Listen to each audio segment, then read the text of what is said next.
안녕하세요. 역사를 자랑하는 박성입니다. 오늘은 고려 무신 강조에 대해서 한번 알아보겠습니다.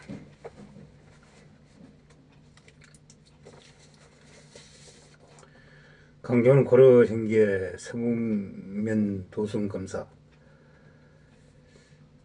중대사, 이부상서, 참지정사, 행령도통사 등을 영임한 권신입니다.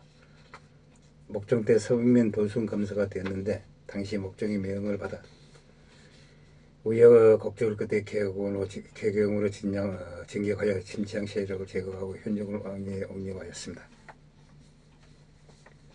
그런 이후 목정을 시해하여 권력을 장악하였습니다. 그러한 일을 구실록 1010년 현종 1년은 침략하였습니다. 서문면 행령도통사가 되어 통주 삼수체에서 그랑과 싸워 승리하였습니다. 이내 방심하다가 그랑군에게 사로잡혔습니다. 그러나 그랑에 항복하지 않고 끝까지 자리를 지키다가 죽었습니다. 목정 때 중추사후상시로서 서문면 도순검사가 되었습니다. 1009년 목정 12년 김치향인 목정의 어머니 춘추대후와 사통에서 낳은 아들을 왕으로 세우라고 난을 일으켰습니다. 목정의 명을 받고 궁궐 수비를 위해 개궁으로 진격하여 들어왔습니다. 그러나 개경에 도착하기 전 동주현 형이도 서흥의 영천역에 이르렀습니다.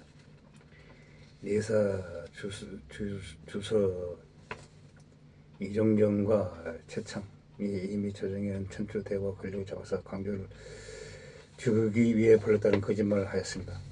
그러자 강조는 그 말을 믿고 자신이 춘추대후의 함정에 빠졌다고 생각해 다시 본령으로 되돌아갔습니다. 한편 춘추대후는 군사들이 오는 것을 꺼려 내신을 보내 진령현 황해도 황제군이 자비령을 맡고 사람이 왕묘를 차단하였습니다. 이러한 사태를 걱정한 강조의 아버지는 정을 승려로 변장시켜 죽장 속에 서신을 넣어 보내 아들을 하여금 군사를 거느리고 개경에 들어와 국난을 평정하도록 하였습니다. 편지를 받자 강조는 목정이 죽은 것으로 인식하고 부사인 이부낭종, 이현운 등과 함께 갑졸 5천년을 거느리고 황해도 병주현 황해도 평산으로 진격하였습니다. 그러나 왕이 죽지 않았다는 사실을 듣고 즉시 군사 이동을 멈췄습니다. 이때 여러 장수들이 이제 와서 주저할 수 없다고 강력히 주장하였습니다. 다시 군사를 일으켜 개경으로 들어갔습니다. 목정을 피하고 새로운 왕을 세우기로 결심한 것입니다. 본은 군사검찰 의사 김응인을 시켜 김치향 일파에 의해 신일사로 쫓겨나 있던 대량원군 왕순 훗날 현종을 들여오게 하였습니다. 김영기는 이미 목정이 파괴한 항복유의와 같이 대략 원군을 궁궐로 모셔왔습니다.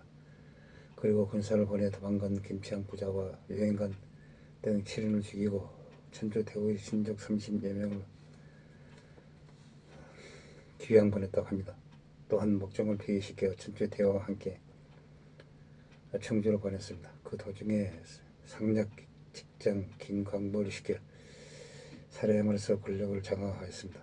그 뒤 새로운 국가 계획을 확립하기 위해 관제 계획을 실시하였습니다. 국왕의 측근 기구들은 중치원을 비롯하여 선의원과 은대 상기구를 통합하여 중대성을 설치하였습니다.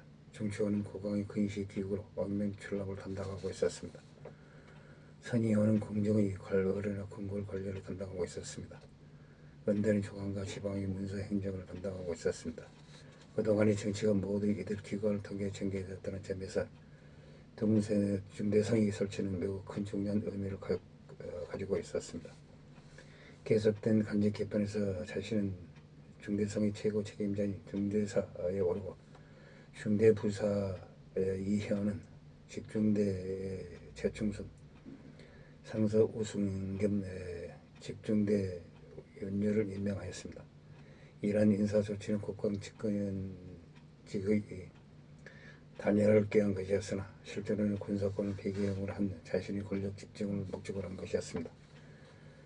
더욱이 1009년 현종 12년 3월은 이부 상서 참지정사에까지 오름으로써 당시 제1실력자가 될 수 있었습니다. 그러나 그에 때문에 그러한 침입으로 강제의 권력은 제대로 행사되지도 못하고 좌절되었습니다.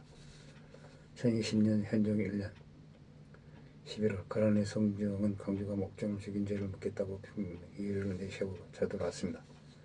그렇지만 근본적인 이유는 지난 993년 성종 12년의 제1차 침입 때 강동 육지의 영유권을 고려에 넘겨주었다는 것과 고려가 성단과 하친 관계를 시사하고 있다는 점에 침입의 목적이 있었습니다. 이에 강조는 행령도통사가 되어 가랑군과 맞서 싸웠습니다.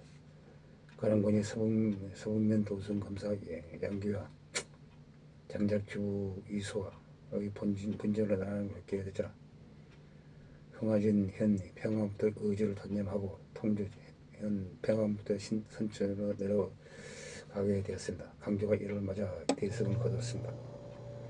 강조는 통주성 남쪽까지 내려와 물을 사이에 두고 세 곳의 진을 치게 하였습니다. 가랑군이 중앙을 공개에 들어오면 양쪽에서 호응하는 전략을 취함으로써 번번이 승리하였습니다. 뿐만 아니라 차체와 파키스탄의 당금을 빈대부시고자 적의 접근을 막는 이룬 전차를 의미하는 새로운 무기인 검찰을 만들어 가랑군을 대포하였습니다. 그러나 계속되는 승리에 자만하여 가랑군이 공격에 온다는 보고를 듣고도 경기를 하지 않았습니다. 결국 태양할 기록도 없이 패하고 말았습니다. 이때의 패전에 맞는 병사가 죽고 부장 이현은, 도관원, 외랑, 노전, 감찰, 의사, 노위, 양경, 이상자 등과 함께 포로가 되었습니다. 이때 가랑리 성종이 자신이 신하가 되라고 하였습니다. 나는 고려 사람인데 어찌 너희 신하가 되겠는가 라고 말하며 단호히 거절하였습니다. 반면에 이 현운이 성종의 신하가 되겠다고 뜻을 펴었습니다. 강제는 이 현운을 발로 차 걷어차면서 고려인의 군기를 잊지 말라고 남발하면서 강제는 최후를 마쳤다고 합니다. 이상 강조의 고려 무신에 대해서 한번 알아봤습니다. 항시 부족합니다. 양해 부탁드립니다. 감사합니다.